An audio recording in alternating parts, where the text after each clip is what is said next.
خبر شامل کرتے ہیں ہمارے سی1 نیوز کے نمائندہ ایوب سے۔ تھانہ کوٹلی لوہارا کا علاقہ شہنی، جہاں ایک محنت کش کو قبضہ مافیا اعجاز وغیرہ کو روکنا مہنگا پڑ گیا۔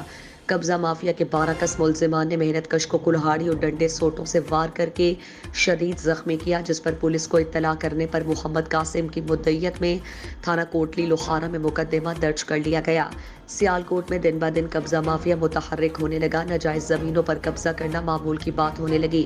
کوٹلی لوہارا کے علاقہ شہنی میں قبضہ مافیا اعجاز وغیرہ گاؤں کے گڑھا کھاد پر ناجائز قبضہ جمانا چاہتے تھے، جس پر محنت کش نے ملزمان کو قبضہ کرنے پر روکا، جس پر قبضہ مافیا آگ بگولا ہو گئے اور شہری کے محنت کش رہائشی پر دھاوا بول دیا۔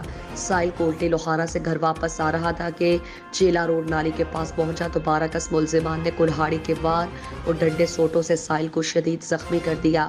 ملزم شہزاد نے سائل کو للکارا اور مار کر کہا کہ ہمارے خلاف پٹیشن دائر کرنے اور گڑھا کھاد پر قبضہ کرنے سے روکنے پر ہم تمہیں جان سے مار دیں گے۔ سائل نے زخمی حالت میں موقع سے جان بخشی کروا کر نکلا، جس کے بعد سائل نے متعلقہ پولیس کو اطلاع دی، جس پر تھانہ کوٹلی لوہارا پولیس نے محمد قاسم کی مدعیت میں مقدمہ درج کر کے ملزم کے خلاف کارروائی شروع کر دی۔